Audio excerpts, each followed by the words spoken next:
갑자기 일이 생기네. 네, 앉으시고. 안녕하십니까? 안녕하십니까. 네, 저희 경영전략 이제 위정인 교수님의 이제 리스크 테이킹에 관한 인터뷰를 보고 저희가 이제 토론을 오늘 1시간 동안 한번 펼쳐보겠습니다. 자유롭게 자신의 의견을 말하고 그에 대해서 이제 비판을 해도 되니까 너무 이렇게 뭐 리스크 테이킹 그 안에 주제만 가지고 말씀 안 하시고 편하게 그냥 말씀하셔도 됩니다. 그러면은 저부터 일단 자기소개를 먼저 한 분씩 하고 이제 토론을 진행하도록 하겠습니다. 저는 이제 이번 경영전략 19년도 1학기 수강생인 이제 이종혁이고요. 그다음에 토론의 사회와 이제 약간의 그 정돈 이런 걸 좀 맡을 계획입니다. 그리고 이제 이쪽 부분부터 이렇게 돌아가면서 한 분씩 그냥 간단하게 이름과 뭐 길게 말씀하셔도 되고. 아, 네. 이거 카메라 보고 해요. 그냥 편하게 저희들끼리 우리들끼리 하는 거죠. 의식하지 않았습니다. 안녕하세요. 저는 중앙대학교 경영학부 1, 1학번 이제 졸업한 김태형이라고 하고요. 리스크 테이커라는 주제로 토론하기 위해서 왔습니다. 네. 축하드립니다. 네, 되고 있습니다. 안녕하십니까. 홍일점. 저도 중앙대학교를 경영학부를 졸업하고 현재는 직장을 다니고 있는 평범한 직장인 조흥길이라고 합니다. 오늘 자유롭게 많은 의견을 교환해보았으면 좋겠습니다. 네. 안녕하세요. 저는 10학번 경영학과를 졸업했고요. 그리고 이제 회사를 다니고 있는데 오랜만에 이렇게 이중혁하고 분께서 좋은 토론의 기회를 만들어주셔서 감사하게 생각하고 오늘 재밌게 잘 얘기했으면 좋겠습니다. 네, 감사합니다. 반갑습니다. 네, 안녕하세요. 장성우입니다. 반갑습니다. 담백하시네요. 그럼 먼저 그 동영상을 다 보셨다시피 이제 리스크 테이크 그러니까 위험 감수에 대해서 제가 몇 가지 주제를 좀 생각해 왔는데 그에 대해서 자유롭게 말씀해 주시면 감사하겠습니다. 먼저 가장 큰 주제인 리스크 테이킹에 관한 것입니다. 당신들은 리스크 테이커입니까? 아니면 리스크 기피자입니까? 어버스입니까? 이것에 대해서 그냥 자신의 생각과 약간 왜 그러는지 그냥 너무 논리적이지 않아도 되고 감정적이어도 되니까 편하게 말씀해 주시면 감사하겠습니다. 먼저 그럼 저부터 좀 대충 말해볼게요.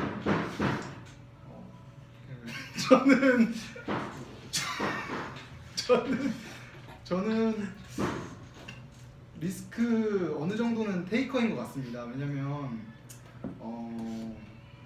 좀 해보고 싶은 거를 그래도 좀 해봐야 약간 좀 후회가 없는 스타일인 것 같고, 그다음에 솔직히 말해서 이제 부모님이 조금 지원을 해주시니까 조금은 여유가 있어서 그런 좀 도전을 좀 하는 건 불효 같긴 한데 어쨌든 해보는 그런 걸 좀 더 즐기는 편이고, 연애관에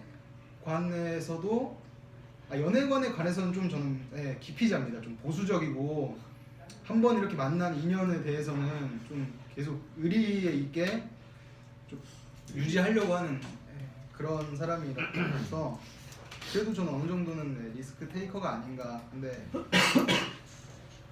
그렇게 생각합니다.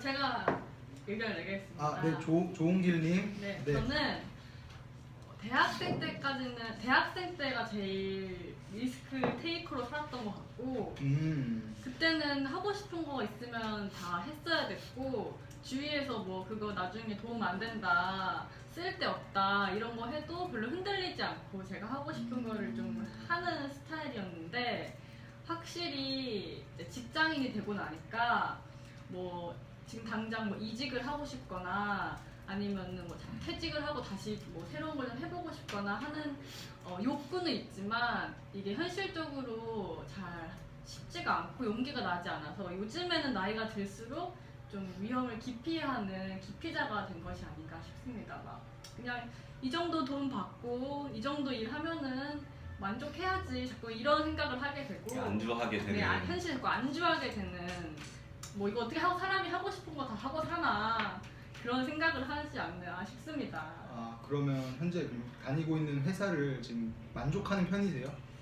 만족하는 부분도 있고 만족하지 않는 부분도 있는데 사실 만족하지 않는 부분이 더 커서 이직을 생각은 계속 하고 있지만 이게 생각보다 쉽지 않다. 쉽지 않다. 그리고 그러면 위험을 감수하는 게 싫어지는 거죠. 나이가 들수록 나이가 들수록 결혼도 해야 되고 뭐 그러니까요. 근데 그럼 이직을 위해서 준비하고 있는 건 있나요 혹시?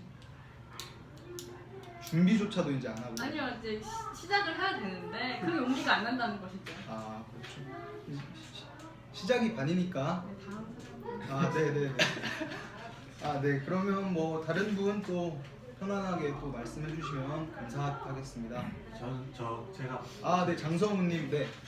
좀 저도 목소리 조금 크게 해주세요. 예. 예, 목소리 좀 잠기셨네요. 네, 물 한 잔 또 편안하게 쉬어도 되고. 물이 더 필요하면 제가 갖다 드릴게요. 예, 예. 네, 말씀해 주세요. 네, 저는 제가 리스크 테이커라고 생각합니다. 아 그렇습니까? 항상 제가 제일 좋아하는 말이 하이 리스크 하이 리턴을 제일 좋아하는 말이기 때문에 항상 저는 어떤 일이든 제가 성장을 하건 뭘 하건 간에 성과를 얻으려면은 리스크를 어느 정도 감수를 해야 된다고 생각합니다. 그렇기 때문에 저는 최대한 뭐 많은 이익들을 얻기 위해서 여러 경험적 측면에서도 많이 리스크를 감수해 왔고 끝까지 뭐 이게 좋은 결과인지 나쁜 결과인지는 모르겠지만 그렇기 때문에 저는 리스크 테이커라고 생각합니다. 근데 그 하이 리스크라고 아까 말씀하셨잖아요. 예. 근데 자기가 이제 하이 리스크를 감수함에도 불구하고 예. 이게 성공하면 좋지만 예. 실패할 수가 있잖아요. 예. 근데 그럼 실패한 것에 대해서는 그러면 어떻게 이제 이겨내거나 아니면 그거를 받아들이는지 그건 혹시 물론 실패가 이게 받아들일 때는 좋지만은 않지만 막상 이렇게 실패를 하고 나게 되면은 일을 좀 근데 통해서 좀 천천히 좀 말씀해 주세요. 좀 너무 빨라요. 예. 좀 천천히. 어차피 적으면 되는. 아니 그게 아니라 편하게 예, 말씀하세요. 예. 아, 편하게 하라는데 제가 또 아니 천천히 얘기할게요. 아니 네. 어떻게 됐든 간에 일단 실패를 하게 되면은 그것 또한 그거를 피드백하면서 다른 일이나 뭐 다른 걸 진행할 때 도움이 어느 정도 된다고 생각하기 때문에 어느 정도 받아들일 수 있다고 생각합니다. 네 알겠습니다. 네. 그럼 제가 아 김태형님 말씀해 네. 주시겠습니까? 네. 저도 리스크 테이커라고 생각하고요. 네.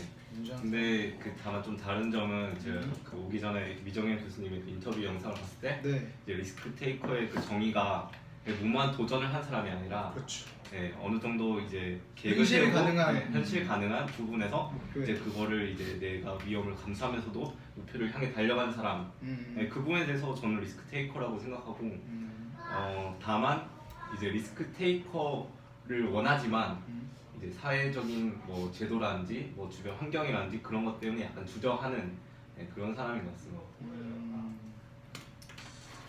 이제 제가 네네네 네, 편하게 말씀하세요. 박기훈님. 예, 이거를 사실 처음부터 영상 보면서 가장 좀 어느 정도 선을 해야 리스크 테이커인가? 리스크는 어느 정도 기준이 돼야. 왜냐면 모든 행동에 사실 기회비용이라는 게 있잖아요. 그렇죠. 확률이 다 모든 다르죠. 거는 다 리스크가 있는 거라고 저는 생각을 하기 때문에 멋있는 너무 말씀. 리액션이 리스크가 있는 거라 생각해서 기준을 어떻게 잡아야 되냐가 계속 고민이었는데 어차피 이거 기준 잡는 게 의미가 없으니까 일단 일반적인 기준에서 봤을 때는 저는 좀 안정적인 선택을 많이 하는 것 같아요. 저는 예를 들어서 약간 리스크 있던 행동을 대학생 활동에 했던 게 고시 공부를 제가 했었는데 그 과정이 있었지만 그때도 일단은 고시 공부라는 걸 선택하고 나니까 네. 거기서 다른 위험을 감수하고 싶지가 않아서 이거 못 나오겠더라고요. 아하. 이런 것도 어떻게 보면 일종의 리스크, 좀 안정적인 성향이 거기서 많이 묻어났다고 생각을 해요. 그리고 예를 들어서 회사 같은 경우도 지금 다니는 것도 저도 이직을 생각할 때는 물론 있지만 그 이상의 제가 위험을 감수하고 나갔을 때 어떤 이득을 얻을 수 있나에 대한 확신함이 없기 때문에 안정적인데 이게 사람마다 사실 내가 좀 리스크 테이커적인 측면을 가지고 있는 부분도 있고 안정적으로 행동하는 경우가 있다고 생각해요. 아까 연예관 말씀하셨다시피 그래서 저는 뭐 예를 들어서 음식 같은 경우는 항상 새로운 걸 먹어보는 거 좋아하지만 분야별로 다 분야별로 많이 차이가 있지 않나 해서 각자의 굳이 조금 더 규정을 짓자면 저는 좀 안정적인 사람이다 좀 가까운 것 같습니다. 그러면은 궁금한 거 하나 다 전체적인 질문 하나 될까요? 편하게 말씀하세요, 흥길 씨. 돈에 관해서 리스크인지 아닌지가 좀 궁금해요. 그러니까 예를 들어서 뭐 투자나 투자를 할 때 아니면 저축파가 있고 약간 투자파가 있지 않습니까? 그렇죠. 매주 로또를 사는 사람도 약간 있고. 남자분들이 약간 성향이 좀 말씀하세요. 투자적으로 강한 성향이 그렇죠, 많고 그렇죠. 여자가 약간 저축 성향이 있는 것 같기도 한데 그건 뭐 사람마다 다른 거니까 좀 궁금해요 갑자기. 투자적인 개념의 자체에서 돈에 대해서 돈에 약간 대해서. 그게 제일 뭔가 대표적인 예 아닙니까 리스크를 그렇죠. 점수하고 하는 거예요. 그 부분에서 저는 매우 리스크를 싫어하는 성향이라서 예, 돈을 최대한 어디 주식이라든지 뭐 그런 거에 관심도 없고 그냥 은행에 잘 맡기면 알아서 잘 해주지 않을까. 예, 전형적인 IMF 때 예, 저희 아버지의 이제 영향으로 연금리를 잘 네. 모르시죠? 그런 거 모르죠. 근데 일단 은행에 넣어두면은 이제 돈이 알아서 불어난다. 불지 않아도 된다. 일치 일치만 된다. 저축 잘하고 적금 잘 들고 그래서 종잣돈을 마련해서 이걸로 계속 불려나가면 된다. 굉장히 네. 일치하는 가치관이 그러네요. 실제 하이 리스크 하이 리턴 파일 것 같은데. 예, 저는 비트코인 한번 해주세요. 하이 리턴 파일. 비트코인이라. 예, 비트코인도 물론 소액이지만 잠깐 이렇게 들어갔다가 이득도 조금 다 받고 그리고 하지만 뭐 속된 말로 배터시네요. 배터. 근데 베팅한 이렇게 배터. 베팅을 하더라도 저만의 기준으로 저만의 기준으로 상한선이 하기 때문에, 있다든지 예, 뭐 그런 게. 제가 1억 천금을 아무리 리스크 테이커라지만 1억 천금을 노리거나 그런 거는 그냥 무모한 도박일 뿐이고 그거와는 좀 다르다고 생각합니다. 최근에 로또를 사신 게 최근에 언제시죠? 로또. 저 지난주에 근데 로또를 사는 걸 리스크 테이커라고 네. 생각하지 않는 게 로또는 만원 행운을 하는 투자 겁니다. 대비 그 이제 기대. 그만큼의 얻는 자신의 게 많기 기대와 때문에 그거는 뭐 하이 리스크가 저는 아니라 하이 리스크가 저는 아닌가. 그것도 리스크라고 생각해서 사는 거 저는 자체가 안정주의. 저는 그 로터리를 아예 안 삽니다. 저는. 저는 로또를 살 때 당첨된다는 것을 생각하고 사는 게 아닙니다. 5천을 쓰자고 사는 거기 때문에 그거는 투자의 개념이라고는 조금 아니라고 봅니다. 그냥 소비하는 거. 박기훈님 궁금합니다. 저도 굉장히 안전 지금 거의 역시. 사실상 어떠한 재테크도 안 하는 정도의 상태거든요. 저는 사실 보험사를 다니기 때문에 좀 안정적으로 돈을 유지해야 된다는 그 개념도 있긴 한데 저는 개인적으로 이게 좀 정보의 차이에서 많이 오는 것 같아요. 보면은 맞아. 증권 쪽에서 일하시는 분들이나 보면은 자신이 있거든요. 나는 이거를 불릴 자신이 있다거나 이런 정보들이 있으니까 주변 사람들도 좀 그런 사람 성향이 있지 않아요? 그쵸 뭐 실명을 거론하긴 그렇겠지만 아시는 분들이 동기분들 중에서도 뭐 대출을 끌어서 강하게 하지 정보 좀 알고 있어요. SC. SC 그분이 하시는데 그분은 자신감이 있어요. 항상 할 자신 있고. 근데 그거는 뭐 그 분야에 대해서 아는 것도 있지만 그렇죠. 성향적인 것도 관심의 차이인 것 같아요. 네. 처음부터 관심이 없으면 저 같은 경우도 이제 그런 분야 저는 아예 다른 분야에서 일을 하고 있다 보니까 뭐 돈을 어떻게 뭐 분류해야 되고 이런 거에 대해서 지식이 전혀 없다 보니 그래서 관심도 점점 떨어지는 것 같고 그리고 자신도 없어지는 것 같고 그런 것 같아요. 해봐야 좀 이렇게 리스크 테이커가 그렇죠. 되는 뭐가 될 텐데 애초에 시작부터 안 들어가다 보니까 사실 더 안정적으로 점점 이렇게 되는 경향이 근데 있는 것 같아요. 다들 경영학과신데 투자론 혹시 다 들으셨나요? 그쵸, 그렇죠. 저는 안 들었어요. 저는 안 들었어요. 저도 안 들었습니다. 관심이 진짜 그 아예 없기 누구지? 때문에 오규택 교수님. 네. 네, 근데 들었습니다. 투자론을 안 들은 사람 이렇게 많은 거좀 의외네요. 그런데 약간 관심이 있는 사람이 좀 확 있고 없는 사람은 좀 확 없는. 그럼 그렇죠. 그러면 제가 이거는 그냥 곁다리 질문인데 다들 이제 같은 학과니까 경영학과는 많잖아요. 분야가 좀 과목이 어떤 과목을 제일 좀 재밌게 들었는지 좀 그런 것도 좀 앞으로 이제 또 길게 토의할 건데 성향을 좀 서로 파악하고자 한번 여쭤보면 왜냐면 다 이제 100 몇십 학점을 다 이제 채우고 졸업을 다들 하시는 상태니까 전공 과목 중에서 말씀하시는 아니 뭐 교양도 괜찮고 뭐 근데 전공 말씀하시면 전공이 더 네. 낫겠죠. 네. 저는 네. 인사 쪽 과목을 제일 흥미를 있었습니다. 인사관리, 예. HRD 그 성과나 이렇게 보상 쪽에 관심이 많아가지고 성과 보상. 예, 이쪽에 좀 많이 관심을 갖고 공부를 했던 것 같습니다. 그러면은 누구 들었었죠? 교수님? 성은 생각이 안 나. 정연환 교수님? 아닙니다. 최현주 교수님? 예, 최현주 교수님. 저는 무조건 마케팅, 소비자 행동론, 마조론 다 약간 그런 기업의 마케팅이나 브랜드에 관심이 엄청 많았어서 경영학과를 왔었고 또 수업도 거의 그런 거는 거의 다 들었던 것 같고요. 아. 너무 재밌었어요. 뭐 심화 과정을 아예 마케팅 쪽으로 네, 가셨구나. 다 했었고 저는 남인우 교수님이랑 뭐 이미라 교수님이랑 수업 다 되게 재밌게 들었던 것 같아요. 뭔가 제가 생각했던 그 대학생 경영학과 대학생의 모습이 딱 그런 느낌이었어요. 막 프레젠테이션 하고 팀플은 뭐 듣지만 기업 않았지만 분석하고. 기업 분석하고 뭐 광고 같은 거 분석하고 이런 게 너무 재밌었던 것 같습니다. 저 같은 경우는 사실 경영학과를 원해서 온 게 아니라 이제 어떻게 하다 보니 이제 경영학과를 오게 되는데, 사실 저는 지금 방송 쪽에서 일을 하고 있고 그때 입학할 당시에도 이제 방송 쪽에서 일을 해야겠다라는 생각을 가지고 있어가지고 크게 뭐 관심 있는 과목도 없었고요. 근데 대신 이제 제가 방송 쪽에 이제 지원을 하지만은 플랜 B를 준비하잖아요. 그래서 어떤 부분이 맞을까라는 생각으로 이제 대부분의 그러니까 뭐 인사면 인사 뭐 다 들어본 것 같아요. 저는 두루두루 다 들어보고 어떤 게 나은가 싶었는데 사실 저한테 맞는 건 딱히 없었던 것 같아요. 딱히 없었다. 저도 사실 딱히 이게 울컥하시나요? 목이 메이시라고 늘요. 울컥하네요. 졸업하는데 어쨌든 딱히 딱 그런 생각나는 건 없는데, 제가 고시 공부를 한 탓에 무역 쪽 과목을 많이 들은 건 있고, 그리고 이게 사람이 좀 좋은 기억으로 남는 좀 학점이 높거나 칭찬을 받은 게 있잖아요. 그래서 저는 사실 이거 모두가 싫어하시는 경영과학이 되게 좋은 기억으로 남아있거든요.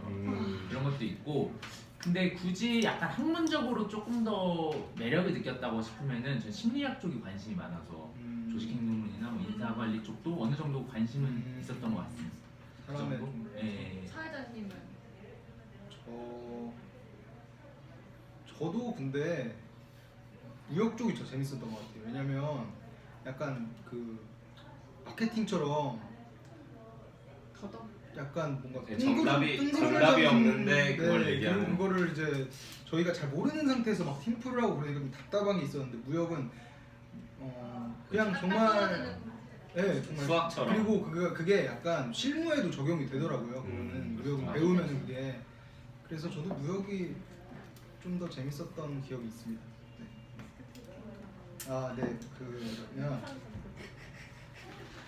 그러면 자, 다들 조금 여유가 생기셨죠? 저도 처음에 좀 긴장했는데, 잠시만요. 긴장 많이 하시고 아직 여유가 안 생기신 것 같은데. 예.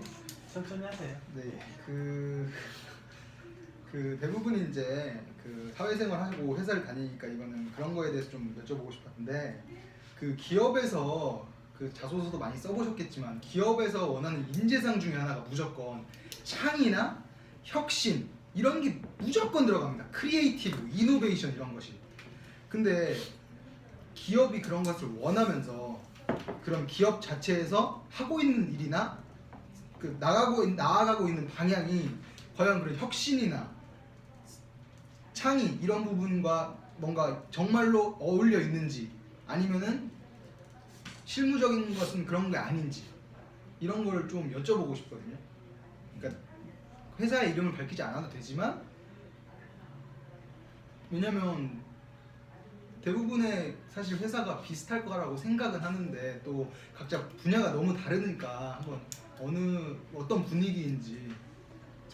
저는 원래 회사에서는 창의나 혁신적인 인물 좋아한다고 해놓고 막상 뽑아보면은 말 잘 듣는 사람 좋아한다 뭐 이런 얘기 많잖아요. 근데 전 약간 오히려 반대로 회사에서는 약간 오히려 약간 윗분들은 되게 그런 뭔가 좀 바꿔서 뭔가 그런 겉모습이든 앞모습이든 뭔가 바뀌어가지고 막 보여주고 약간 이런 걸 은근히 좋아하시는데, 오히려 막상 일하는 사원들은 뭐 하나 바뀌면 되게 불편하거든요. 진짜 정말 사소한 거 하나만 뭐 새로 하거나 안 하던 걸 하면은 진짜 좀 약간 소위 말해서 좀 짜증나고 더 일이 생기는 거고 해서 오히려 그 사원들이 더 회사에서 뭔가를 창의적이나 혁신적인 걸 하려고 하면은 좀 기피하는 경향이 있는 것 같고, 회사는 잘 모르겠어요. 뭔가 그냥 보여주기식 창의 혁신은 굉장히 좋아하는 것 같아요. 그러면 지금 다니시고 있는 회사의 유망성은 어떠세요? 유망합니까? 그 발전에? 그니까 저희 회사도 지금 계속 하던 일만 하니까 이거를 좀 이제 새로운 걸 좀 뚫으려고 지금 새로운 사업을 시작하고 있는데 그 새로운 시작하고 되게 회장님은 굉장히 좋아하세요. 그 회장님과 사장님은 그 새로운 거기에 되게 자기시들의 막 되게 걸고 막 하는데 막상 이제 일하는 사원들은 실무자들은 그것 때문에 뭐 회사가 매출이 좀 순간적으로 깎여서 떨어져요. 뭐 성과급이 투자를 덜 해야 나온다거나 아니면은 전체적으로 긴축을 한다거나 기존에 있는 사람들에게 더 많은 그런 성과를 그걸 무마하기 위해서 무마하기 위해서 그 더 성과를 기존에 있는 거 성과를 더 올려서 그거를 이렇게 투자하게 만드는 그런 하면 오히려 좀 저는 그래서 오히려 회사는 그러니까 듣던 것보다는 창의나 혁신을 좋아하는 편인 것 같아요. 그 회사 자체는 막 그 중간에 있는 관리자들은 잘 모르겠는데. 근데 일단은 그 회사의 이제 의사 결정권자들이 사원들이 아니다 보니까 이제 그분들은 뭐 어떤 새로운 걸 하려면 창의 혁신 이런 걸로 이제 새로운 뭐 비즈니스 모델을 만들거나 그런 걸 하는데 이제 막 들어간 사원의 입장에서는 그런 걸 뽐낼 기회가 없는 거죠. 왜냐하면 위에서 정한 그런 가이드라인의 시스템 속에서 맞춰서 일을 해야 되다 보니 그래서 아까 조은길 하국께서 말씀하신 것처럼 뭐가 바뀌면 귀찮고 짜증나게 되는 게 왜냐면 나의 의견이 아니라 이건 위에서 정한 가이드라인이기 때문에 그래서 밑에 입장에서는 창의 혁신적인 사람이 아닌 게 느껴지는 거고 위에서는 오히려 이제 그런 걸 해야 되니까 왜냐면 회사가 고인물이 되면 안 되다 보니 새롭게 이제 다른 사업을 진행해야 되고 그래야 되는데 이제 밑에 이제 사원분들한테는 그런 기회가 별로 안 주어지다 보니 그런 것 같다. 귀찮아지고. 네. 그거에 대해서는 제가 생각을 해본 게 저는 취준생이거든요 지금. 네. 그래서 취준생이다 보니까 이렇게 그 직장인 한 사람 한 사람의 그거는 잘 모르겠지만 제가 아니 회사를 찾아보고 뭐 그렇게 하면서 생각을 한 게 혁신을 하려면은 일단은 그 회사에 정해진 어느 정도 틀 안에서 혁신을 해야 된다고 생각해요.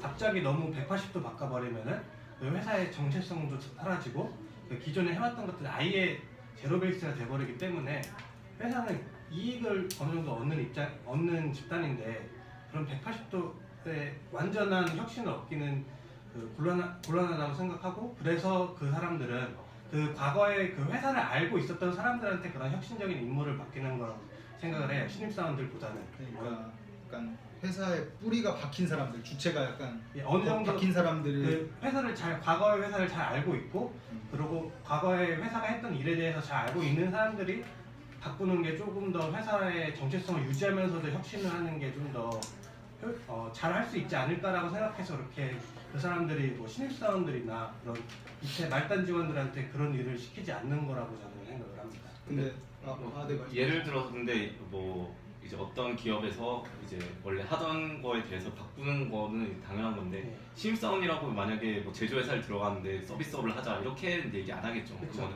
그거는 이제 뭐 신입사원의 경우에도 어떤 의견을 제시할 수 있는 구멍이 있으면은 이제 거기서 얘기할 수 있는 창구로 이제 말할 텐데 아예 그런 창구가 없다 보니까 이제 그런 부분에서 아마 이제 사원들의 입장에서 굳이 창의와 혁신을 인재상으로 삼을 필요가 있는가 이런 의구심을 드는 것 같고 근데 일단 기업이 창의와 혁신을 가져야 되는 건 무조건 맞다고 생각하거든요. 왜냐면 이제 지금 매우 빨리 변하고 있는 이 상황 속에서 조금이라도 뒤처지면은 이게 2배 그 제곱으로 지금 밀린다고 하잖아요. 그런 게 그러다 보니까 이제 기업 입장에서는 창의와 혁신이 필요함을 느끼고 있는 건 당연한 거고 그렇게 하려고 노력을 하는 것 같아요. 중요한 건 너무 보여주기식 혁신 맞아요. 창의가 많다는 게 제일 문제인 것 같아요. 진짜 말도 안 되는 거 아무 사실상 변하는 건 없는데 말만 약간 번지르르하게 바꾸는 것도 너무 많고 뭐 슬로건 하나 바꾼다든지 맞아요. 약간 보여주기식이 너무 많기 때문에 그게 문제인 것 같아요. 저는 창의와 혁신을 요구하는 거는 신사원들 요구하는 건 뭐 당연하게 뭐 사회적 흐름이 있으니까 그런 게 있다고 생각하는데 자소서 항목이나 아니면은 뭐 면접에서 뭐 창의성 문제 이런 게 있는 이유 자체가 저는 그냥 그 사람의 논리력을 좀 보려고 하는 거 같아요. 왜냐면은 사실 되게 되게 허황된 얘기를 할 수밖에 없잖아요. 입사 전에는 사실 회사에 대해 잘 모르고 근데 그걸 얼마나 논리적으로 말할 수 있느냐 이런 거를 보기 위해서 창의혁신 그런 면접이나 혹은 자소서 항목들이 있지 않나 회사 입장에서 그런 생각이 들고 제가 이게 되게 좀 좋았던 질문이라고 생각하는 게 제가 이번에 리스크 테이킹 이거를 준비하면서 생각을 해봤더니 회사 입사 전에는 되게 큰 그림을 많이 봤어요. 거시적으로. 우리 회사는 막 이렇게 변형되고 있고 이렇게 막 바뀌고 있고 4차 산업혁명에 대해서 막 이런 생각이 많이 들다가 회사를 하고 실무를 하니까 이것밖에 안 보이는 거예요. 미시적인 관점밖에. 그래서 이걸 한 번 더 생각해 볼 수 있는 좋은 기회였는데 아무래도 실무자들은 특히 신입사원이고 아직 업무도 잘 모르는데 저 같은 경우는 그래서 더 이렇게 이것만 보다 보니까 그 윗분들께서 하시는 창의적 혁신적 이런 거는 사실 생각하기도 힘들어요. 가끔은 좀 일에 지치다 보니까. 그래서 더 의견 제시도 안 하게 되고 그리고 의견 제시하면은 내일이 되어버리니까 또 이걸 또 사리는 경향도 있고 그런 게 그리고 책임도 제가 져버리게 되잖아요. 이런 게 좀 부담스러운 것도 많은 것 같아요.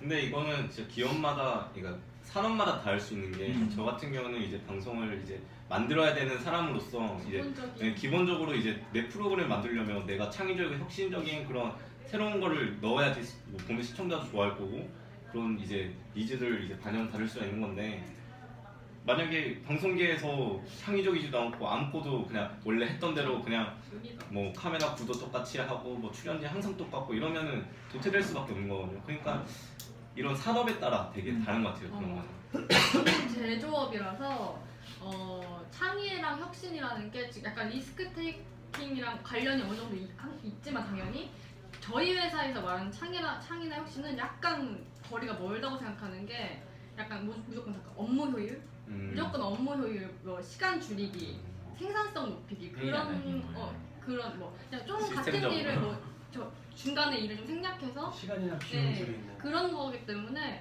사실 리스크 테이크 생산성 효율은 분명히 연관이 있어요. 왜냐면은 뭐 새로운 기계를 사가지고 투자를 해서 그게 얼마나 지금 있는 라인에 맞춰서 그게 잘 돌아가는지 이거 분명히 상관이 있지만 진짜 저희가 실제적으로 그냥 사무실에서 하는 업무는 사실 리스크 테이킹이랑 상관이 별로 없을 때도 있는 것 같아요. 그냥 저희가 말하는 창의 혁신은 되게 좀 좁은 의미의 창의 혁신?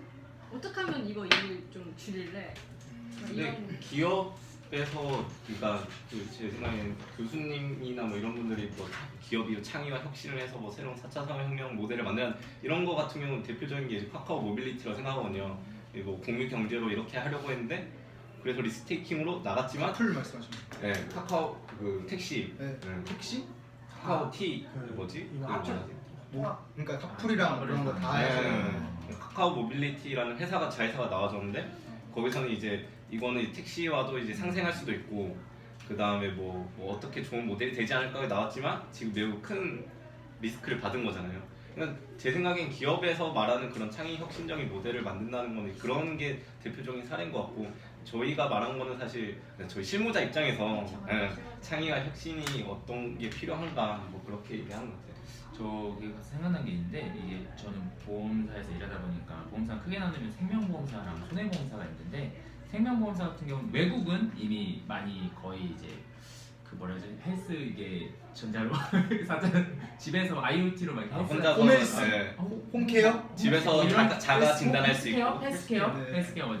그런 식으로 많이 변질되고 있고 변질이라기보다는 변화가 되고 있거든요. 아 그러니까 아예 그런 이제 사실 보험이 주 상품이 아니라 헬스 쪽으로 아예 그 헬스케어 쪽 변하는 거예요. 네, 미국 쪽 같은 경우는 실제로 그런 경우도 많고 특히 국내에서 생명보험사들은 이제 사람이라는 거는 손해보험사랑 겹치는 것도 많아서 그 이게 동영상을 보시면 아시겠지만 기업이 가장 빨리 변할 때는 내가 먹거리가 없어지고 그렇지. 배고플 맞아, 때. 맞아. 네, 그럴 때만 이제 정말 파괴적 죽기 직전에. 혁신이라고 하나요? 네, 용어를 그렇죠. 자기를 아예 새로운 알을 깨고 나오는 거죠. 그래서 사실상 창의와 혁신은 안타깝게도 약간 어느 정도 자리가 잡힌 기업의 경우는 내가 먹거리가 없어지지 않는 이상 맞아. 많이 바뀔 수 있나 하는 솔직히 의구심은 좀 많이 들어요. 저희가 방송국도 사실 옛날에 주된 그 방송 채널이 TV였잖아요. 근데 지금은 유튜브나 뭐 이런 모바일로 넘어오다 보니까 이제 진짜 작년까지만 해도 그런 모바일 컨텐츠에 대해서 관심이 없었는데 올해 이제 막 모바일 채널을 만들고 이제 모바일 컨텐츠를 만들고 따로 제작비도 주고 그런 상황이 되다 보니까 제가 그때 느끼는 것도 아 이제 회사가 드디어 이제야 이 창의와 혁신을 발휘하는 건가. 예, 조금 늦은 감이 있지만 이럴 때 쓰는 거구나. 근데 이거를 궁금한 건데 사실 실무자 입장에서 좀 저희는 그래도 젊고 그 유튜브가 옛날부터 잘 되겠구나를 알았으니까 마치 창의적 혁신보다는 좀 늦게 들어간다는 느낌이 들지 않아요? 그래서 아까 회사 말씀드렸던 게 자체로 보면 어쨌든 자체로 혁신이니까. 한 건데 사실 아까 말씀드렸던 게 이런 의사 결정권자들이 상업급이 아니다 보니 이런 거는 계속 그 회의 때나 이게 나. 얘기를 많이 하죠. 뭐 저희 뭐 생방송 라이브 같은 걸 할 때 이거 유튜브 채널에 같이 라이브를 걸자 이런다거나 이런 그 의견들을 많이 제시하지만 그런 거를 굳이 하고 싶어 하지도 않고 그런 걸 하려면 또 장비를 또 새로 사야 되고 이런 투자비가 들다 보니까 의사 결정권자들은 이제 비용 줄이는 게 최우선이잖아요 사실. 그러다 보니까 그렇게 안 한 건데 지금 시대의 흐름상 모든 방송국도 그렇고 심지어 그 MCN이나 뭐 개인 뭐 1인 뭐 방송한 사람도 늘어나고 있다 보니 아 우리가 여기서 이러면 안 되겠다 뒤늦게 깨달은 거죠 의사결정권자들이. 그래서 이제 들어간 거지. 그 사실 뭐 저희 입장에서는 계속 얘기했죠. 그래서 아까 그 말씀을 네. 하신 거. 근데 그분들은 그러니까 솔직히 그런 정보가 느려서 그래서 그렇게 의사결정이 늦은 건 아닐까요? 혹시? 그런 거를 이제 왜냐면 그 받아들이는 게 얼마나 우리 그러니까 젊은 모르니까. 사람들보다는 그렇죠. 더 근데, 느리니까. 근데 그거는 이제 그 사람들의 능력이 차이인 것 같은데 뭐 어떤 새로운 정보를 받았을 때 그걸 수용하냐 안 하냐 그렇죠. 그 차이인 것 같거든요. 근데 지금 그러니까 뭐 저희 회사라고는 말을 못하겠지만 뭐 회사에서는 어떤 뭐 새로운 걸 얘기를 해도 이거를 일단 무조건적인 반대를 하는 경우가 많거든요. 아 이런 거 누가 봐 약간 자기 기존에 했던 거에 대한 자신감 그런 거죠. 그러다 보니까 이제 안 하다가 외부의 그런 이제 환경적 변화가 이제 피부로 와닿을 때 이제 그거를 이제 실행하는 거죠. 아 이러다간 진짜 망하겠다. 저 사실 그 모바일이나 그런 방송들이 주 소비자가 젊은 사람들인데 그분들은 아무래도 소비자는 아니다 보니까 그 판매자 입장에서 생각했을 때는 소비자 입장이랑 다를 수도 있겠죠. 그죠. 네. 네 맞습니다. 그러면 어느 정도는 그 좀 수평적인 관계가 좀 필요하겠네요. 회사 내에서도 너무 이게 수직적이고 약간 수직적인 거나 그런 게 문제라기보다는 그냥 소통 창구가 필요한 게 아닐까요? 사실상 네, 수직적이든 수평적인 간에 수직적이라서 소통이 힘든 건 있어요. 근데 뭐 수평적이라면 무조건 잘 될 거라고는 네. 아니지만 뭐 근데 아예 합리적인 그러니까 문제. 그러니까 창의적인 인재를 신입사원을 뽑았는데 그럼 창의성을 아예 발휘도 못 하고 있는 그런 거 아닙니까, 솔직히? 그렇죠. 그런 그런 분들이 경향이 아마 더 높죠. 많겠죠. 그죠? 아마도. 그럼 지금 그 위정현 교수님의 동영상을 보니까 이제 그 이런 리스크 테이커들이 이제 말하는 게 대부분 보면 회사가 어떻게 변화를 해서 나아갈 수 있는가 4차 산업혁명을 이제 받아들여서 그런 위험을 받아들이면서까지 어떻게 발전할 수 있는가 그걸 수용할 수 있는 가 없는가 이거에 대해서 얘기한 것 같은데 아직까지는 이제 한국 기업 이제 소위 말하는 이 대기업이나 중견기업 이런 데서는 좀 그런 경향이 힘들다. 없다 그렇게 생각하는 거죠. 근데 이건 제 그냥 지금 생각난 건데 대기업들도 어쨌든 계속 살아야 되잖아요. 계속 크기를 키워 가야 되고 국제적으로도 경쟁력을 가져야 되는데 그럼 솔직히 지금 여기서 이렇게 안주하고 좀 뒤늦게 예를 들어 이거는 좀 한 10년 전이죠. 스마트폰을 처음 이제 거의 만들어낸 스티브 잡스가 내놓았을 때 갤럭시가 원래는 옴니아를 내놓았었거든요. 그래서 그거를 아이폰 3랑 원래 이렇게 비교를 했었는데 아주 그냥 무너져보고 헐레벌떡 갤럭시를 겨우 만들었는데 그게 다행히 잘 돼서 겨우 이렇게 지금 이렇게 거의 동등하게 경쟁을 하고 있는데 한국 기업들은 아직도 그런 그러니까 캐치업하는 그러니까 이노베이터가 아닌 캐치업하는 게 그래서 아직도 그렇다고 퍼스트 생각하세요? 무버가 아니라 뭐라죠? 그걸 퍼스트 팔로워? 팔로워 뭐 그런 패스트 팔로워. 패스트 팔로워 그거에 머물러 있는 것 같아요 저는 제 생각에는. 실제로 업무하는 네. 기업들도 다 그렇게 생각하세요? 제가 느끼기엔 그렇고 나머지 분들은 저도 그렇게 그렇죠. 생각. 대부분이 그렇지 않을까? 진짜 그 세상을 움직일 만큼 창의적인 건 정말 스티브 잡스처럼 극소수인 것 같고 나머지는 보통 빨리 따라가든 늦게 따라가든 거의 다 팔로워들이라고 생각해요 저는. 근데 대기업의 경우에는 근데 이렇게 빨리 움직일 수 없는 구조인 게 왜냐면 인원도 많고 그러다 보니까 뭐 만약에 어떤 빨리 움직이다가 잘못되면 그 전체가 날아가는 거잖아요. 그래서 대기업은 좀 그런 자본력을 가지고 좀 더 좋은 그런 내용 뭐 아이템이나 이런 거를 만들고, 제 생각에 스타트업을 지금 얘기 많이 나오지만 그걸 융성을 해야 되는데 지금 뭐 규제며 되게 제한상이 많잖아요. 그래서 지금 좀 어렵지 않나 싶거든요.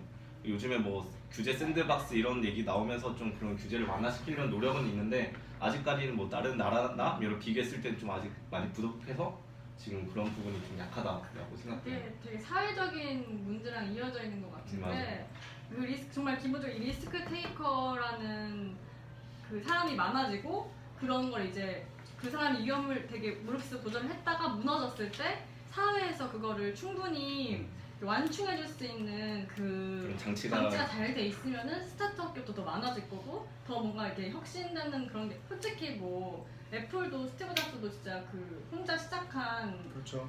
그런 것처럼 가라지에서 그렇죠. 대기업에 시작한 게 아니잖아요. 그런 것처럼 그렇게 좀 완충망이 잘 돼 있으면은 더 많아질 텐데 우리나라 그 사회 구조 특성상 뭐 나이 30에 어그러지고 나면은 일단 뭐 결혼 밀리고 뭐 주위 엄마 아빠 뭐 그런 거 30대 돼서 어떡하니 이렇게 이런 문화도 그렇고 제도도 그렇고 너무 좀 그게 우선시 돼야 되지 않을까. 그나마 좀 약간 좀 희망적이었던 거는 삼성이나 이런 데서는 뭐 C랩 이래서 이제 자기 직원들 중에 스타트업 같은 거를 이제 만들고 싶다 하면 그 회사 내에서 만들 수 있게 지원을 해주고 그런 부분에서 이제 그런 대기업들이 잘 하고 있는 방안인 것 같고, 이제 뭐 예를 들어 삼성이 뭐 새로운 뭐 분야를 진출한다 이랬을 때 뭐 되게 스타트업 수준의 그런 거는 거기 맡기고 뭐 예를 들어서 뭐 바이오나 뭐 바이오로직스처럼 이렇게 새로운 산업을 진출할 때 자기들 자본력으로 이렇게 나가는 게 맞다. 이게 저는 생각합니다. 저는 그 스타트업도 물론 혁신이고 그렇지만 저는 그 패스트 팔로워를 하면서 그 진행해 다른 방향으로 진행해 나가는 것도 혁신이라고 생각해요. 그러니까 물론 처음에 아까 말씀해 주셨던 것처럼 그 아이폰이나 갤럭시를 비교해 보면은 처음에는 물론 그 갤럭시가 아이폰을 따라간 게 맞아요. 따라한 게 맞는데 지금 갤럭시 10과 아이폰을 보면은 전혀 다른 가닥이란 말이에요. 아예 다른 방향으로 바꿔놨고 이게 처음에는 따라가는 거여서 아예 다른 존재가 됐어요. 대등하게.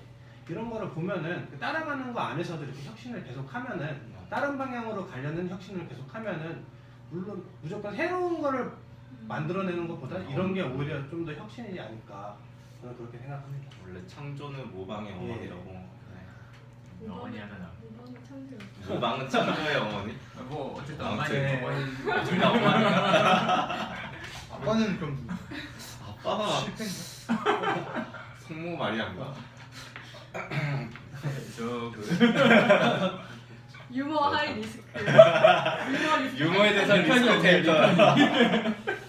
이제 보수적이셔야 될 것 아 같아요. 근데 요즘 진짜 저는 사회적 완충제가 점점 없어지는 느낌이 그러니까 실패를 좀 용인하지 않는 사회가 되는 것 같아요, 요즘 점점. 네. 이게 저도 이게 신입생들이나 좀 저학번 분들을 보면은 저는 1, 2학년 때 안 그랬던 것 같은데 맞아. 굉장히 지금 빨리 준비해야 되고 뭐 해야 돼, 뭐 빨리 동아리 해야 저거라도 돼. 해봐야지, 대외활동 뭘 해봐야지, 학점 관리 잘해야지, 약간 이런 그래서 게 뭐 하나라도 어긋나면 완전 어긋나면 실패하는 진짜 실패하는 줄 아는 분들도 많은 것 같고, 저는 그리고 되게 놀랐던 게 주변에 후배 중에 청년 창업 같은 걸 이제 많이 나라에서 지원이 되니까 하더라고요.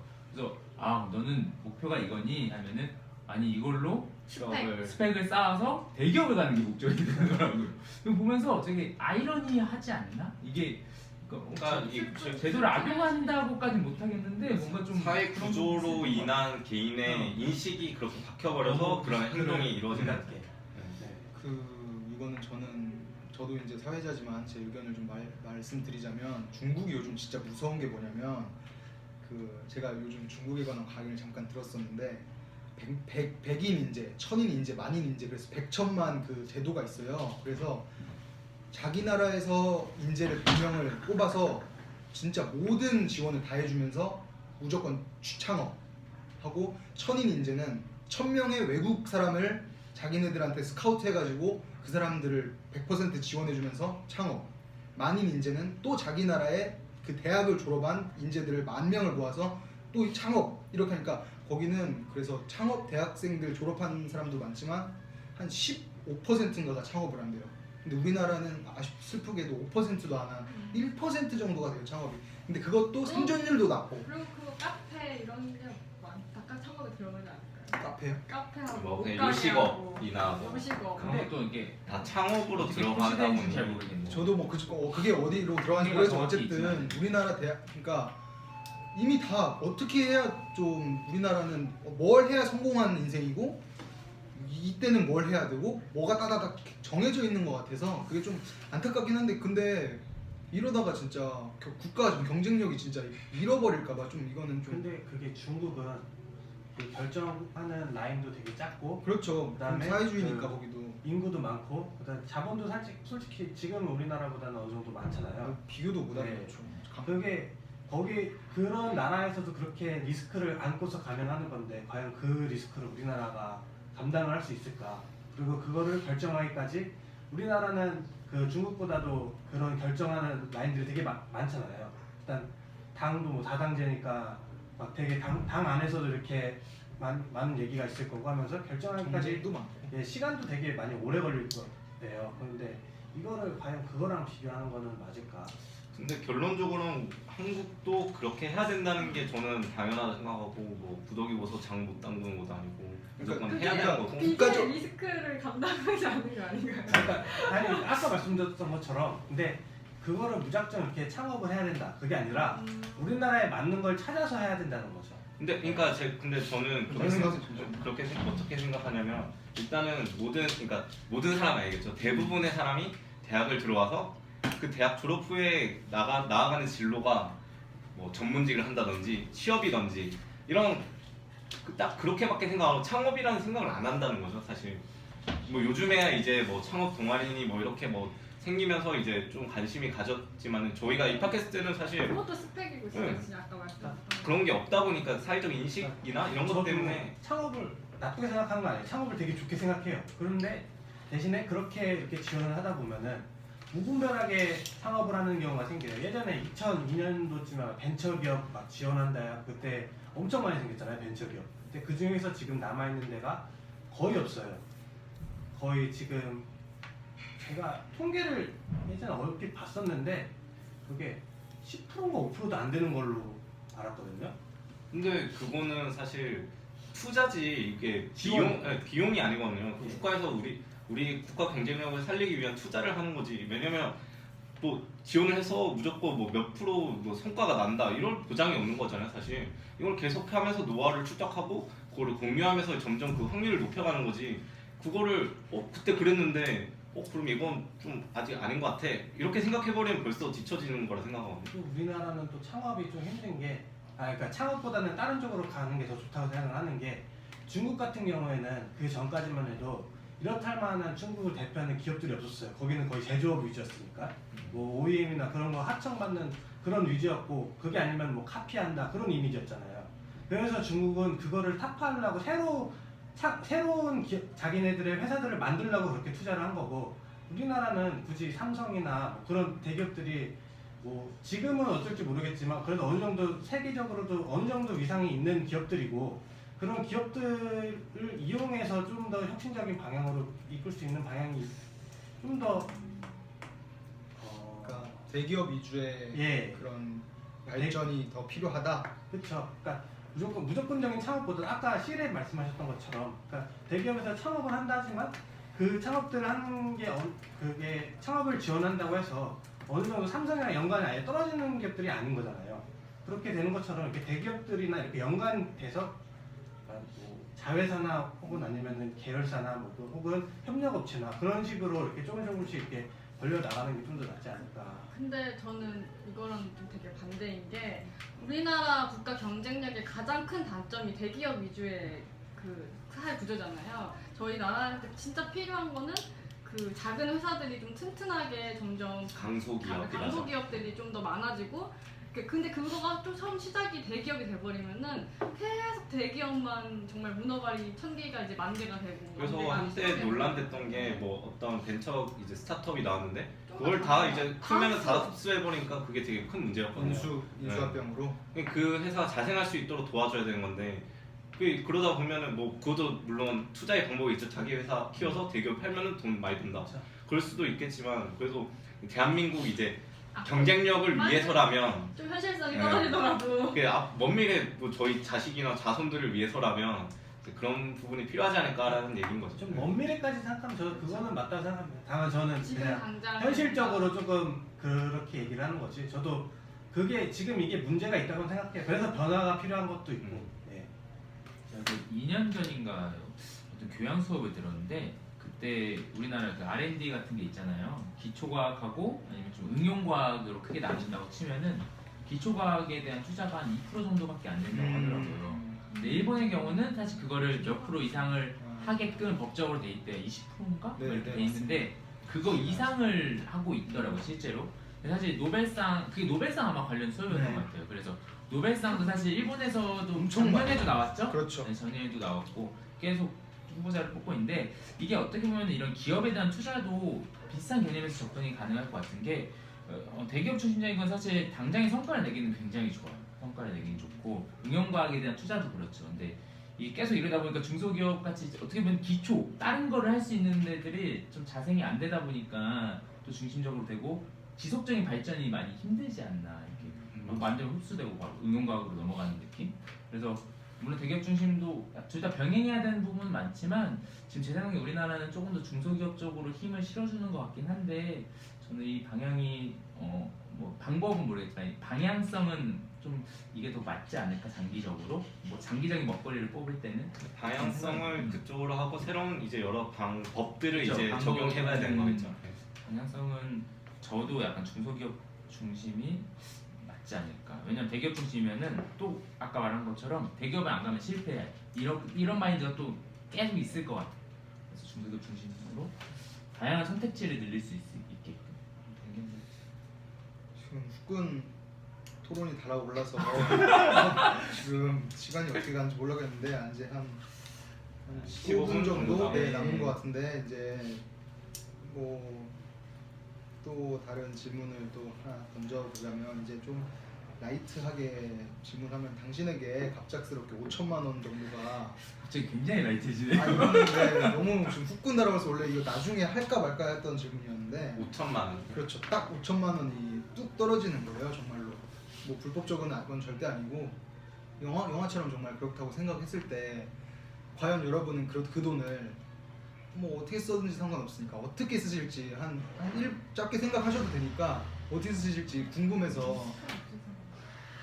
왜냐면 리스크는 결국엔 확률을 자기가 어떻게 받아들이고 그거를 어떻게 분산시키느냐 이런 거라고 저는 좀 생각을 해서 여쭤보는 네. 질문이거든요. 이해했습니다. 역시 마케팅. 월급을 한 10만 원 덜 줘도 모를 것 같아. 농담입니다. 좀 가열돼서 좀 농담을 해봐. 5천만 원. 좀 생각에 30초나 1분 정도 시간을 드릴 테니까 네, 물 혹시 더 필요하신가요? 생각할 것도 없어가지고. 천천히 좀 생각하고 말씀하시면 돼요.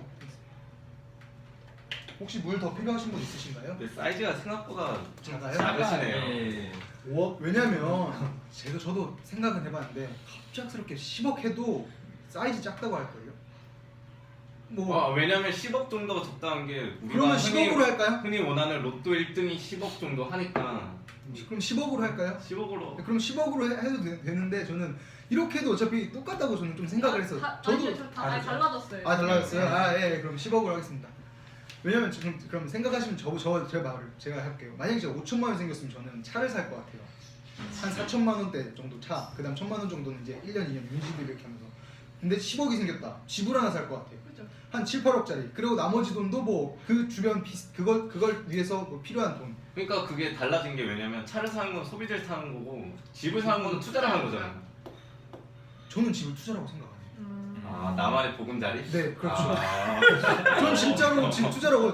그래서 이게 제가 만약에 집을 좀 비싸게 덤탱이 쓰고 집을 10억 원래 5억짜리를 8억에 샀다. 근데 이게 갑자기 6억으로 떨어졌다. 그래도 저는 별로 그거에 대해서는 막 이렇다고 생각은 안 해요. 약간 거기 평생 살 것 같아. 네, 저는 좀 그렇게 생각을 해서 그래서 저는 이거죠. 그러니까 내가 어떤 돈이 생기면은 그만큼의 내가 필요한 거를 산다. 사겠다. 그만큼 크기에. 그래서 저는 그게 5천만 원이나 10억이나 상관이 없다고 생각했는데 또 이게 또 우물한 개구리였네요 제가. 또 미지근한 물에 개구리가. 하나 얘기해보는 게 어때요? 5천만 원이었을 때 뭐 할 건지 10억 때 그게 더 좋은 것 같아요.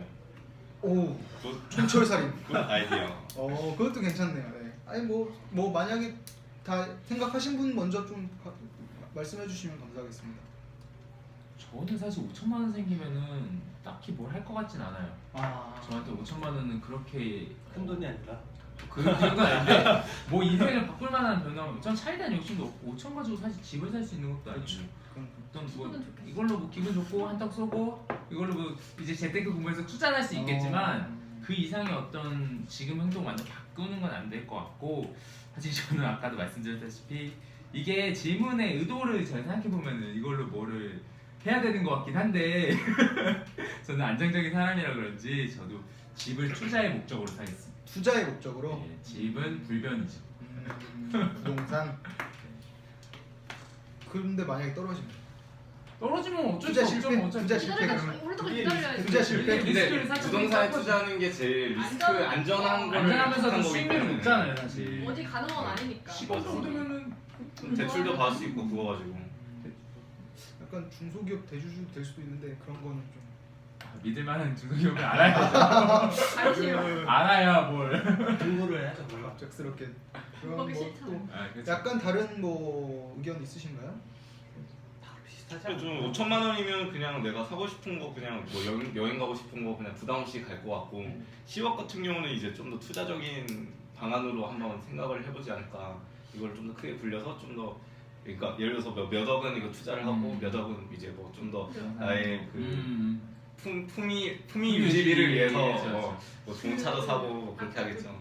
그 돈에 대해서 물어봤을 때 이렇게 셋이 좀 비슷했잖아요. 그 생각이 네, 예. 저축 약간 이쪽으로 다 비슷한 게 저도 만약에 최대한 분산하는 게 저는 마음이 편해요. 10억이면은 뭐 어느 정도는 뭐 약간 저렴한 집을 하나 사서 일단 집을 하나 사고 또 남은 돈은 언제나 통장에 오나. 박아가지고 계속 이자를 받고 막 이런 식으로 뭔가 네. 좀 이렇게 아니 또 하는 거는 약간 리스크 있는 거 한번 펀드 평소 해보고 싶었던 맞아. 약간 근데 리스크 그거는 있는 좀 더 거 비중을 좀 더 줄여서 되나 안 되나 약간 네. 실험하는 그런 느낌으로 이렇게 포트폴리오 하나 짜는 최대한 이렇게 분산시키는 게 저는 5천만 원도 분산시킬 거예요. 받으면은 얼마 한 1,000만 원 정도는 내가 막 사고 싶은 거다 사고 막 다 사고 정말 온라인 쇼핑도 안 하고 직구도 안 하고 백화점에서 막 아울렛도 안 가고 백화점에 1층에서 막 1,000만 원 다 써주고 명품관. 네, 나머지 4천만 원은 또 한 2천만 원 정도는 일단 짱 박아주고 2천만 원 정도는 투자하고 약간 이런 식으로 최대한 네, 분산시키는 맞아요. 그게 제일 행복할 마음 편하고 행복할 것 같아요. 그래 장성. 저는 만약에 5천만 원이었으면은 500만 원을 일단 제 맘대로 쓰는 돈으로 놔두고 4,500을 투자를 재테크를 할 것 같아요. 역시 바로 리스크 테이크. 왜냐면 이게 사실 5천만 원으로는 뭔가 할 수 있는 돈이 아니에요. 이걸로는 뭐 사업을 하든 뭐 창업하든 뭐 아무것도 안 돼요. 뭔가 하려면 최소 1억 이상이 보정자차가 필요하다고. 한 200만 원. 아 그런 거는 일단 괜찮은데? 근데 거기서 그쪽은 제가 잘 100만 원은 모르니까 그러니까 부업으로. 그쪽은 제가 잘 모르니까 아 네. 아, 네. 네. 토론이니까 상대방의 의견도 존중해야지. 그래서 5천만 원 중에 4,500을 그렇게 투자할 것 같고 만약에 어디로 그럼 투자할 것 같습니다. 근데 주식도 이게 있고 뭐 금융상품도 있고 MMF 요즘 머니 보면은 마켓 그게 펀드. 수익성이 있는 막 주식 쪽이나 그런 쪽은 증권 쪽은 약간 수익성이 되게 떨어지더라고요. 그래서 아마 투자를 하더라도 이거는 조금 보수적으로 투자하지 빅썸? 않을까. 얼마 전에 올랐다고 하긴 하는데 영차. 근데 일단은 아마 뭐 그냥 좀 이자율 높은 저축은행이나 그런 데 투자를 하지 않을까. 10억 뭐 재밌는 거 나올 것 근데 같은데. 그렇게 하이 리스크는 아니네요. 아, 왜냐면은 하이 리스크 그러니까 수익성이 어느 정도 감당이 돼야 되는데 지금 아직 주식은 제가 공부를 안 했거든요. 그러니까 공부를 만약에 제가 지금 한 상태면은 주식을 했겠죠. 그게 아닌 이상 뭐 어쩔 수 없고 10억은 이거 10억을 만약에 제가 하면은 1,000만 원은 제가 쓸 거예요. 생각보다 네. 얼마 안 쓰시는데. 검사합니다. 어. 1% 쓰는데. 네. 어차피 제가 어차피 쓸 돈이 그 정도라고 생각하기 때문에 그러니까 1,000만 원을 쓰고 나머지는 이제 이걸 절반을 나눕니다. 네. 절반을 나눠서 절반은 아까 뭐 5천만 원 했던 것처럼 그런 투자를 해요. 절반은 이제 제 사업이나 창업을 할 것 같아요. 네.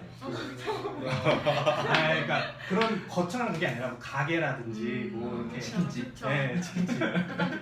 AK 치킨집이라고 하긴 하는데. 코인 세탁방 같은 거 제가 생각해 본 적이 있거든요. 네. 생각보다 생각을 많이 하셨네요, 네. 구체적으로. 이거 근데 저 그 회사 그룹 연수 때 이제 만약 10억을 준다면 뭐 할 것인가 이런 거에 대해 얘기를 했는데 저는 다 대부분 이런 생각을 할 줄 알았는데 어떤 애들은 바로 회사 때려치우고 크루즈 여행 갈 거다 뭐 10억 아예 그냥 탕진한다 이런 애들도 있었고요. 뭐 아예 그냥 아예 안 쓰고 10억 그냥 넣어두고 그냥 원래대로 생활할 거다 이런 친구도 있고 되게 제가 다양하더라고요. 어디서 들었는데 코인 세탁방을 하면은 아 지금 사업 설명에 지금 권리금 1억에 그 월세 권리금 9천에 월세 1,000, 보증금 1,000에 하고 1억 딱 내면은 순수익으로 한 300 정도를 벌 수 있대요. 월. 네, 그러면은 코인 세탁방을 5개 굴리면은 5억으로 5개 굴리면은 월 몇천 1,500 정도를 벌 수 있는 거잖아요. 나쁘지 않다고 생각해서 이건 창업적으로 저는 좋은 네. 생각이었습니다. 전 사실 10억 사서 아까 10억으로 집 사면은 되게 마음이 편하게 회사를 다닐 수 있을 것 네. 같아서 좋아요. 아 그러면 다들 욕심이 없어. 회사는 안 그만두실 거예요? 네, 저는 안 가는 것 같아요. 100억까지 쓰시면은 나갈 것 같은데 10억 10억? 애매해요. 아니, 뭔가 애매해요. 저는 30억이라면? 아 근데 만약에 지금 그만둬. 지금 나이면은 그만둘 것 같고 이게 예를 들어서 좀 30대 중반이면은 좀 별로 그냥 편안하게 다니고 싶은. 근데 다들 되게 행복해 보이시네요 표정이. 아니 다들 되게 사실 진짜. 5천 받을 때는 살짝 우울했는데 네네네. 10억 나오니까 이래서 로또를 사는 거예요. 아, 이러한 생각. 그렇구나. 행복을 사는 행복을 거죠. 사는 리스크 테이커가 돼야겠네. 저희가 이제 시간이 거의 마무리할 시간이 되는 것 같아서 지금 한 8분 정도 남은 것 같은데 맞지 않으세요? 5분 정도. 아 그래요?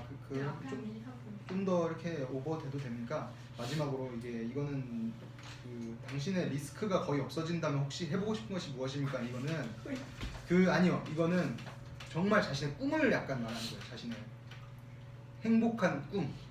그러니까 정말 신이 나타나서 당신들에게 원하는 것을 이뤄주겠다. 이럴 때 당신들은 무엇을 말할 것입니까? 이런 거거든요. 그러니까 지금까지는 리스크 때문에 못했다고. 그렇죠. 뭔가 당연히 제약이 있죠. 돈의 제약, 뭐 시간의 제약, 뭐 이런 것 때문에 선택을 할 수밖에 없는데 정말 모든 게 열려 있는 거 있다면은 여러분이 이제 마지막으로 이제 헤어지기 전에 무엇을 하고 싶은지. 저는 좀 말해줘서 제가 그 돈의 제약이 없어진 제 자신을 상상해 본 게 그 비트코인이 한창 뜰 때 이거를 내가 1학년 때 넣었으면 몇 억이야. 그래서 상상해 보니까 몇백억은 벌었겠구나 이 생각이 들더라고요. 그러면 사실 돈의 제약이 없어진 상태잖아요. 그래서 내가 그러면은 그 돈이 있으면 무슨 일을 할까라는 헛된 생각을 한 적이 있어요. 항상 취준생 때. 그 돈이 있으면은 저는 되게 어떻게 보면은 큰 꿈은 아니었어요. 뭐 별로 막 활발한 그런 성격이 아니라서 그런지 서울 한복판에 이제 주택을 지을 거예요. 아 주택을 네. 부지를 사서. 부지를 사서 완전. 그러니까 지금 같으면 용산 쪽 그런 데네요. 용산이나 명동 이런 바이브로 해가지고 중심지에 해가지고 주택을 이렇게 한 큰 부지에 한 2개 정도 짓고 하나는 이제 부모님 사실 수 있게 하나 해주고 서울이에요? 예 서울입니다. 아, 서울 한복판. 알박기 하는 느낌. 서울이구나. 하나는 좀 크게 지을 거예요. 전 평생 살 거거든요. 여기서 그리고 하나는 제 집이자 약간 파티룸처럼 그래서 뭐 당구장, 노래방 이런 거 다 만들고 항상 친구들 불러서 멀티플렉스를 정말 만들겠다. 그렇죠. 정말 기운 랜드네. 그렇죠. 그런 걸 만들어서 정말 애들이 서울이니까 집가 걱정도 없이 잘 놀러 와서 그리고 저도 행복하게 살 수 있고 개는 2마리 키우고 고양이도 1마리 정도 키우고 이런 전 근데 궁금한 게 그러면은 일은 아예 안 하잖아요. 일 안 해야죠. 그러니까 일이라는 게 꼭 돈을 벌려고 하는 게 아니고 솔직히 그냥 하루 종일 논다고 생각하면 저는 약간 삶이 이게 제가 그 생각도 해봤는데 그렇게 그 정도의 삶이 되면요 그 낮 시간에 그냥 노는 게 아니라 어차피 제 돈을 관리해줄 사람도 있어야 되고 운동은 제가 할지 모르겠어요. 회계사라지만 제 돈을 관리해줄 사람도 충분히 필요하고 전문적으로 1대1로 붙는 사람이 있겠죠. 그 정도 돈이 있으면. 그리고 또 다양한 사람을 만나면서 좀 다르게 살지 않을까요? 뭐 굳이 뭐 엄청 일적으로는 잘 모르겠는데 완전 놀고 먹자 이건 아니고 저도 사실 취준생의 그 기간이 좀 있다 보니까 일이 되게 하고 싶었거든요. 지금은 물론 더 쉬고 싶은 마음도 많이 들지만 그래서 일이라든가 어떤 최소한의 성취감을 줄 수 있는 건 할 것 같아요. 어쨌든 전 집을 기온랜드를 이게 꿈이 제한이 없는 거죠? 그럼요. 전혀 우주가 없어요. 저는 신이 당신에게 모든 걸 다 이루어주고. 저는 원래부터 부자가 되는 게 꿈이었거든요. 그래서 그러니까 그런 부자들 말고 엄청 부자, 재벌보다 더 부자. 그래서 배짱이처럼 노는 게 꿈이었어요 원래. 놀고 먹고 그냥 아까 뭐 일이 성취감 없으면 힘들지 않을 거냐고 물어보셨는데 저는 안 힘들 것 같아요. 뭐 쉬다가 심심하면 뭐 돈으로 종이 비행기라도 접든가 뭐 어떻게 하겠죠. 오, 스웩, 머리 스웩. 플렉스. 아. 네. 저는 그렇게 좀 단순하게 그냥 부자, 좀 엄청난 부자, 약간 뭐 몇 조 정도? 못 살죠. 그빌 게이츠가 지나다니면서 막 걸을 때마다 뭐 10억씩 번다고 하잖아요. 그런 느낌으로. 네. 가만히 아예 있어도. 돈에 제약이 네. 없다면 통장에 쉼표가 하나 더 찍히는 게 재밌는 거죠, 그러니까. 통장이 아니고 아니고. 내 은행이 있을 정도. 공도 네. 부족해요, 쉼표 3개씩. 내 은행이 있을 정도로. 네. 꿈이 정말 별거 없죠?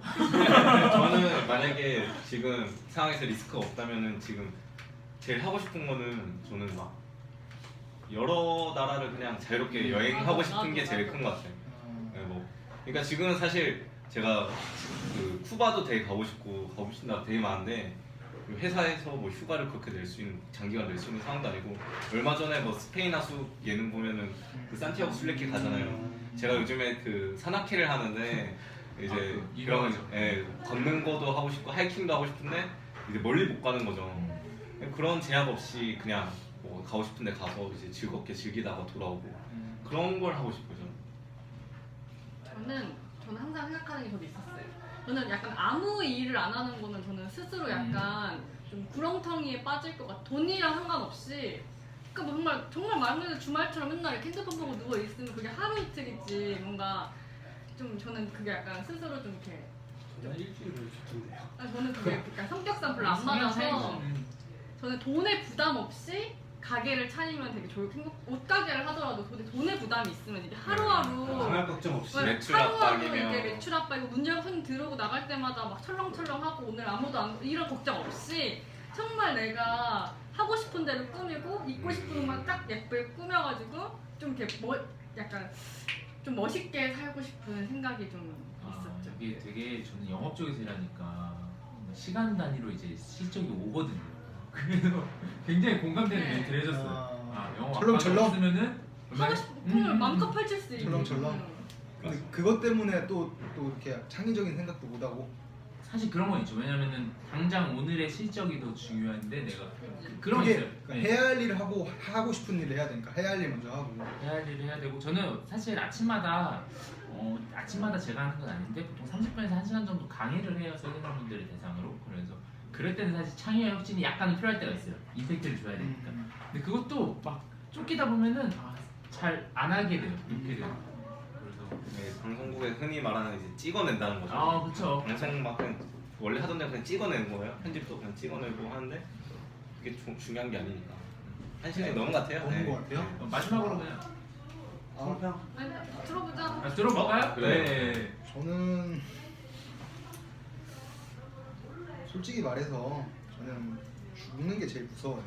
그래서 진짜 죽는 게 제일 무서운데 근데 그렇다고 안 죽는 것을 발명하게 된다면 그래서 지금 인구가 75억 정도 된다고 그러는데 75억에서 계속 그렇게 제곱수, 세제곱수 이렇게 늘어나게 되면 지구가 결국 멸망하긴 하잖아요. 그래서 너무 이기적이진 않게 한 200년 정도 살다가 한 200년 정도 살다가 정말 가상현실처럼 죽고 싶어요. 가상현실에 들어가는 것처럼 약간 내가 죽는 걸 두렵지 않을 정도의 그런 죽음이 필요할 것 같아요. 그게 있잖아. 200년 살면서 이렇게 나이를 먹으면서 사느냐 아니면 어느 정도의 나이대를 유지되면서 사느냐. 유지지 않을까요? 저는 건강하지 않게 200년 살아봤어요. 그러니까 이게 건강한 똥 사람이 찌라면서 200년 살면 건강한 지옥이지. 할아버지랑 건강한 아저씨랑 다르잖아요. 이게 느낌이. 예. 뭔가 지금 정도 상태로 평생 유지하고 싶은 거 아니에요? 뭐 잔병치레 없이 그렇게 살고 싶은데 좀 이기적인 것 같긴 해요. 왜냐면 계속 태어날 애들도 있는데. 근데 뭐 다른 사람의 생명을 줄이는 그런 게 아니고 혼자 아니, 원하는 어쨌든 건데. 짐을 주는 거니까. 어쨌든 줄이는 거긴 줄이는 것 같아요. 근데 항상 그 생각하면은 주변 사람들은 다들 이제 사라지잖아요. 전 그게 더 싫어요. 차라리 내가 빨리 죽는 게 나아요. 그러니까 아 혼자만 200년 산. 모든 사람이 200년이 아니라? 이거 어떻게 보니까 제가 제일 이기적인 사람이 되는데 나 혼자 나고 했으면 무슨 의미냐? 근데 저희 그 토론을 좀 이따 아, 예. 하고 이제 혹시 이따가 또 많이 중요한 재밌네요. 걸로. 회식 있나요? 그 따로 그 어쨌든 오늘 그 경영 전략 이제 토론에 참여해 주셔서 정말 감사드리고 앞으로 여러분의 이제 앞날에 건강과 행복 모든 것이 이제 다 있는 그런 거 바라겠습니다. 그리고 오늘 정말 감사드립니다. 감사합니다. 구독, 좋아요. 알려주세요.